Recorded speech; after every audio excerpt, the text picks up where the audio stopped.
bayan diskumpiyado sa pangako ni House Speaker Martin Romualdez na wala silang itatago sa usapin ng pera ng bayan.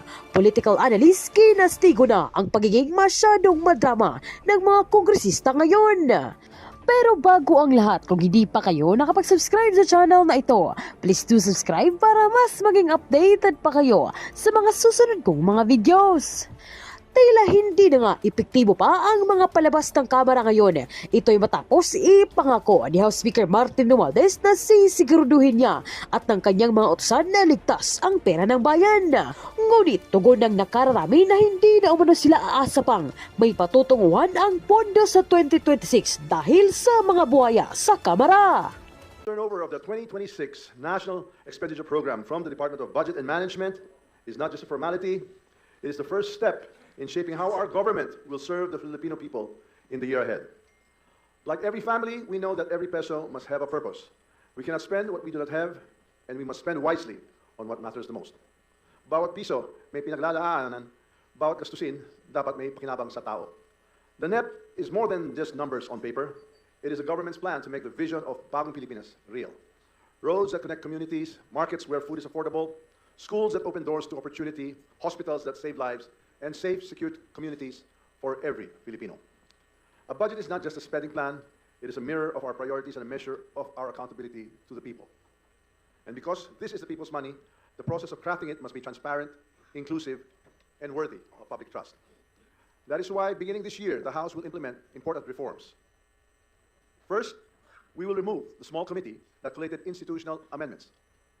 Bukas ang talakayan, lahat ng amendments alam ng mamamayan. Second, we will open the bicameral conference committee on the budget to the public and to the media. Kung pera ng taong bayan ang pinag-uusapan, dapat taong bayan din ang nakaalam. Third, we will invite civil society, people's organizations, and the private sector to join budget hearings. Ang pambansang budget ay hindi pag-aari ng mga politiko. Ito ay pera ng bawat Pilipinong nagbabayad ng buwis. Fourth, we will strengthen oversight requiring timely reports from agencies and enabling real-time tracking of major projects. Bawat pisong ginastos dapat may katumbas na serbisyong nararamdaman. And fifth, we will prioritize investments that truly change lives. Agriculture for food security, infrastructure for connectivity, and jobs, education for opportunity, health for all, and defense and disaster preparedness for national safety. These reforms are not meant to slow the process. They are meant to make it better, stronger, and more trusted. Kapag malinaw ang proseso, malinaw din ang tiwala. In the coming weeks, we will review every page of the Net Expenditure Program, guided by one question. Makakabuti ba ito sa ating mga kababayan? If yes, we will support it. If not, we will work to make it better. A budget that people can trust is a government that people can believe in. Before I close, again, I'd like to welcome with us today the Department of Budget Management Secretary Amina Pangandaman, our Senior Deputy Speaker, David Suarez, along with the other Deputy Speakers we have before us, our Majority Leader, Ferdinand Alexander Marcos, Minority Leader, Marcelino Libanan, Committee on Appropriations Chairperson, Micaela Swansing, Committee on Appropriations Senior Vice Chairperson, Albert Garcia, PLLO Undersecretary Adrian Versamin, Honorable House Members and Officials, distinguished guests, friends, ladies and gentlemen. Thank you, and mabuhay ang sabay ng Pilipino. Thank you very much, Speaker Romualdez, for your warm words of welcome. At this point, to give a message and provide us with a briefing on the National Expenditure Program for fiscal year 2026, we invite the Secretary of the Department of Budget and Management, the Honorable Amena Nina F. Pangandaman. Thank you. Good morning. To House Speaker Ferdinand Martin Romualdez, Senior Deputy Speaker J.J. Suarez, Majority Leader Ferdinand Alexander Marcos, Minority Leader Marcelino Libanan, House Committee on Appropriations Chairperson Micaela Angela B. Swansing, and Senior Vice Chairperson Albert S. Garcia, SecGen Reginald Velasco, honorable members of the 20th Congress, and my colleagues in the government, of course, in the Department of Budget and Management, our media representatives, our PLLO Undersecretary Adrian Bersamin. Magandang umaga po sa inyong lahat. Assalamualaikum warahmatullahi wabarakatuh.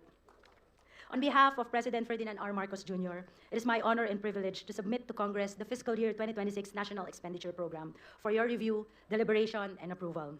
It amounts to 6.793 trillion pesos, or equivalent to 22% of the gross domestic product.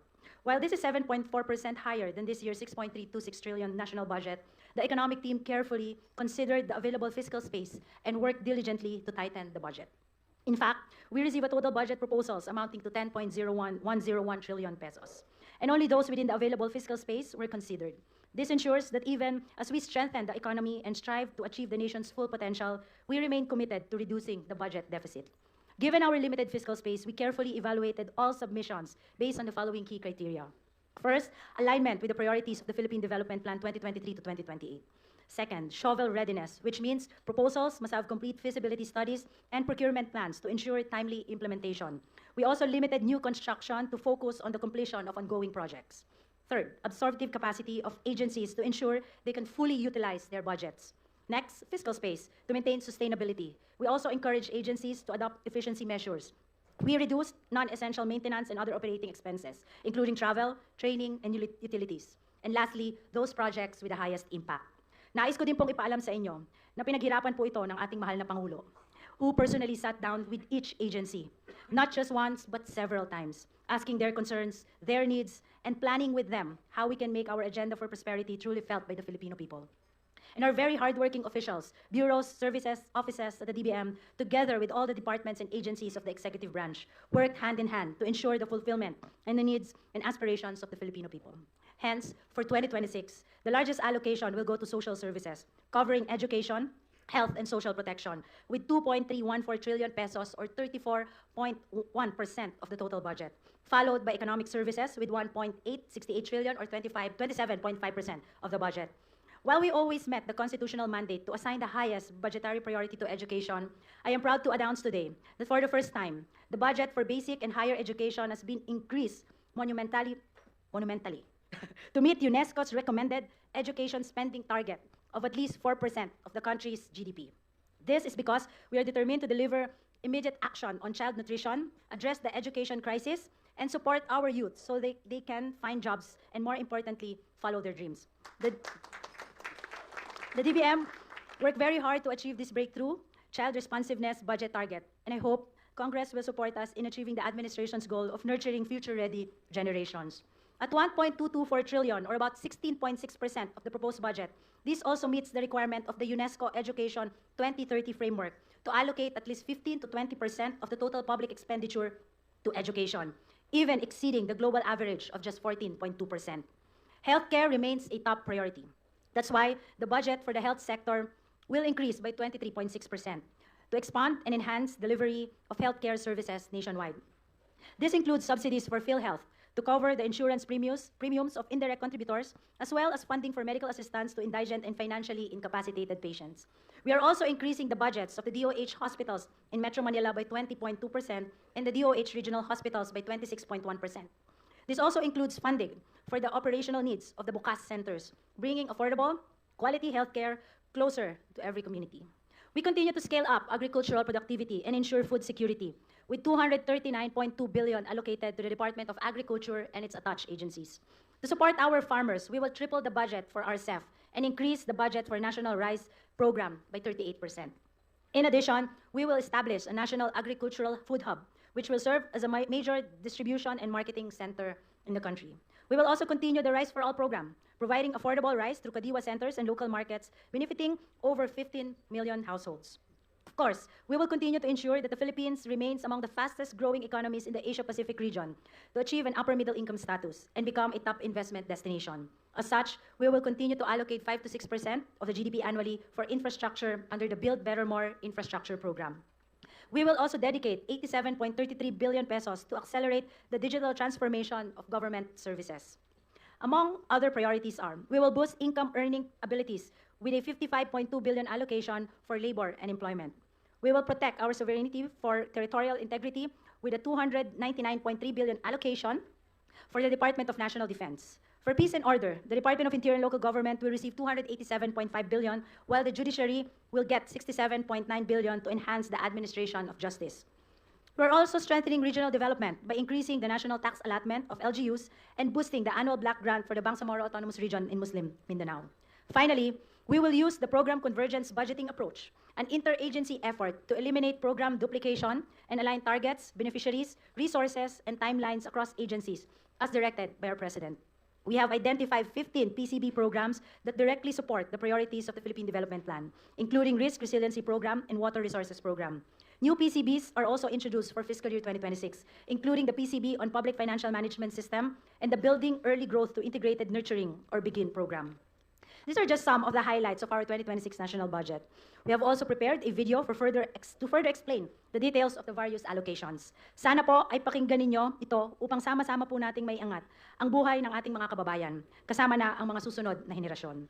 Handa po ang DBM at ang inyong buong kabinete na ipagtanggol ang fiscal year 2026 National Expenditure Program alinsunod sa direktiba ng ating Pangulo. Alinsunod sa malinaw na plano ng administrasyon tungo sa isang bagong Pilipinas kung saan natutupad ang pangarap ng kabataan. Nagagamot ang may mga karamdaman, may tulong para sa mga nasalanta, may ani ang mga magsasaka, at may pagkain sa mesa ang bawat pamilya. Sa amin naman po sa DBM, sisiguraduhin po namin na bawat budget na ambag ng buwis at dulot ng pawis ng ating mga kababayan ay mauuwi sa kanilang kaginhawaan. We will ensure that transparency, accountability are embodied in our agenda for prosperity. Dahil sa bagong Pilipinas, mahalaga ang buhay ng bawat Pilipino. Maraming salamat po.